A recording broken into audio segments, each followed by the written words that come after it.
Hey y'all, welcome back to this week's episode of AMA Friday. Last Friday before Christmas, y'all. Are you ready? I forgot to put up my Charlie Brown tree. It's made an appearance in every other December video until this year. Very busy, y'all. I'm a grandma now. No time. All right. So we're going to jump right in. You've probably seen the thumbnail, but let me just show you one more time. This is what we're talking about. Yeah. Santa knows. And so do recruiters. I blame Mike. Mike, my buddy who's a director of talent at Teal, he had this sweatshirt and I got FOMO and had to go buy my own. So it's all his fault. But check out Teal. Teal is great. They do Teal, like the color. They do a lot of great have a lot of great offerings for job seekers. So if you are kicking off a new job search in January, give them a try, all right? And also, this is not a sponsored post. I said all that because I like Teal and Mike. So, but no, seriously, that's a freebie. Okay, so, but here's what I do want to talk about. Lying on your resume. Is this ever okay? What exactly constitute a lie when we're talking about this ridiculous marketing document that we're all forced to use? Here's the thing. I've been on the receiving end of this, and I've watched many of my friends also get the same feedback. But we will say things on social media and provide job search advice that sounds something like, you should use, key terms and phrases from the job description, make sure they're on your resume. Or you should maybe use the title of the job you're applying to, like maybe kind of put that into your resume as a summary or whatever. And inevitably, someone from the peanut gallery is like, oh, so you're just telling job seekers to lie? Friends, we're going to dig into this a little bit more, okay? Because I will say, as usual, it depends. But it would be like what I hear in my head is me saying, hey, we're going to have pasta for dinner. And then I serve my kids a plate of spaghetti and they go, oh, but you said we were going to have pasta. This is spaghetti. You lied. It's noodles, people. They're noodles. So, some people want spaghetti. Some people want rotini. I got a kid who's a shell kid. It's not that serious. It's still pasta. All right, so how does this reflect on your resume? What in the world does this have to do with this ridiculous sweater and the point that I'm trying to make 3 minutes in? Your resume, once again, louder for those in the back, is a marketing document. The intention behind your resume is to get someone interested in learning more about you. Okay? Now, here's the thing. Everything you put on your resume needs to be backed up. You need to be able to confirm, yes, I did work at that company from this period to that period. And yes, I did accomplish these specific things that I talked about on the resume.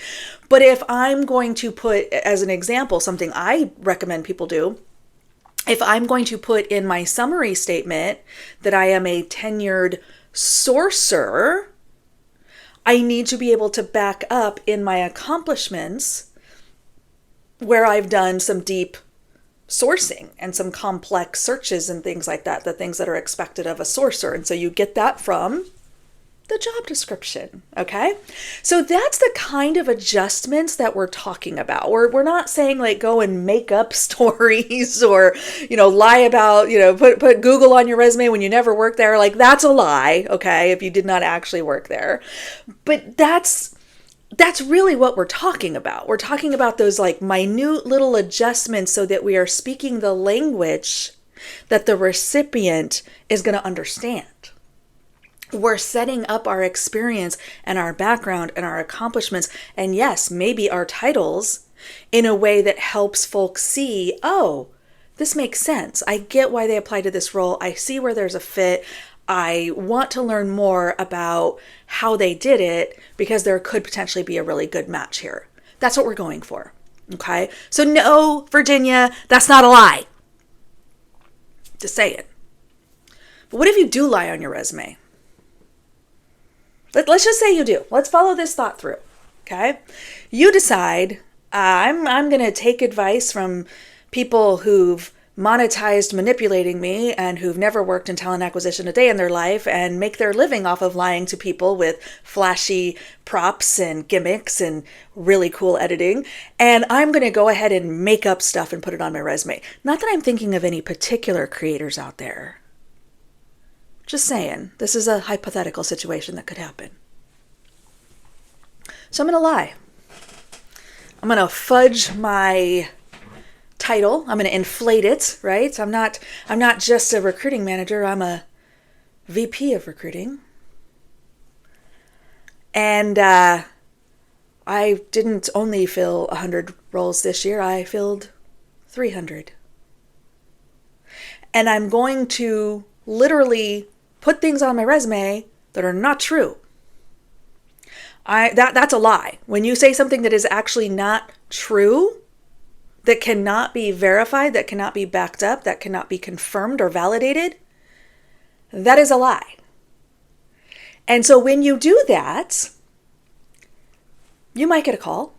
Sure, yeah, resume beats the bot.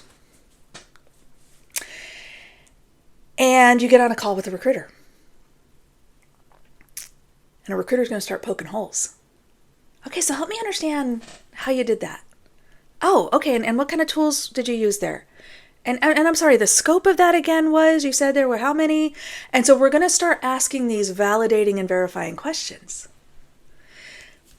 Now, I know a very popular flex in tech in particular is that we don't know anything about what you do anyway. So why not lie, get past the recruiter, snowball us, because we don't know the difference between Java and JavaScript.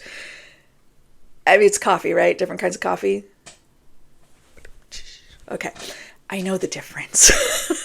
But anyway, so you're going to get past me, right? Because I'm just a silly old recruiter who doesn't know any better. You're now invited to interview.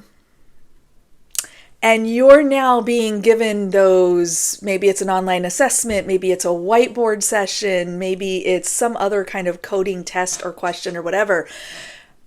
How exactly do you buffalo the interviewers?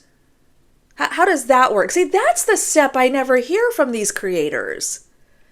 I mean, leak code is a thing apparently, and people practice that a lot, and I feel like that just probably makes you good at answering coding questions. I don't know that that's lying, but anyway, what do I know? I'm just a recruiter.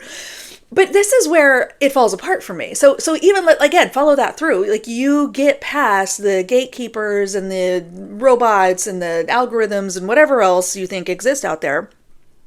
You're now having the conversation with the real decision makers. And you can't back it up. How's that going to go?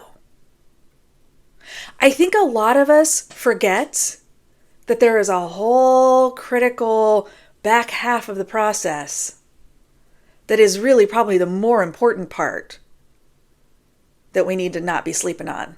A lot of you, and I understand because you're stuck at that stage, but a lot of you get so hyper fixated on, I'm just going to get past this. I'm just going to manipulate this recruiter. I'm just going to, scam my way through an algorithm or whatever. What do you do then? That's how you get coal in your stocking, people. Okay, that's what happens. And I will tell you, I've had this happen.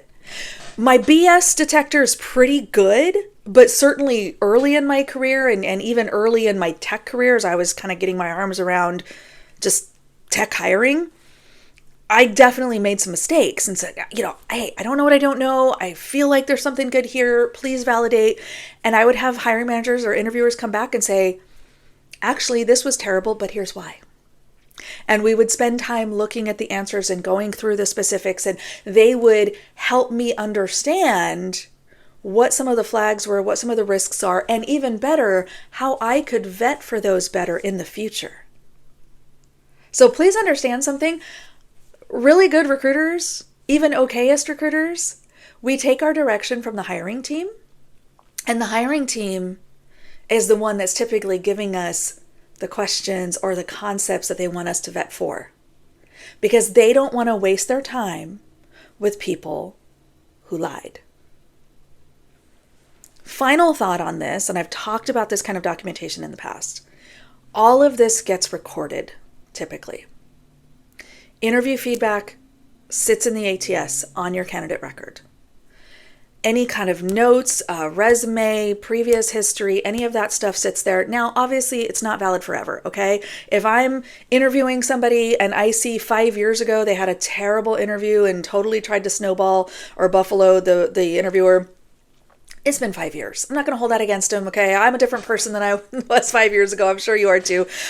I might ask harder questions, but I'm not necessarily going to, it's not going to be a deal breaker necessarily. I'm just going to, managers don't forget either. I have managers I talk to, even after we've both left the company we worked at together, who every now and again call me, do you remember that one guy? I do. You don't want that stink to follow you, okay? So adjust your resume, absolutely. Target it to the audience that you're seeking to impress 100%. Use the right words and phrases that, again, have a connection and can be verified through your accomplishments in the interview process. Most definitely. Lie? Santa knows. And the recruiter and hiring manager will figure it out too. All right, y'all. Lots of good stuff in the playlist for you. I've got a whole playlist all about resumes. I will put this video on there as well. Check it out. Tailoring resumes. Everything you can want to know about resumes. I'm pretty sure I've covered it. But if I haven't, drop a comment down below. Let me know what you want to talk about. And I'll see you next week.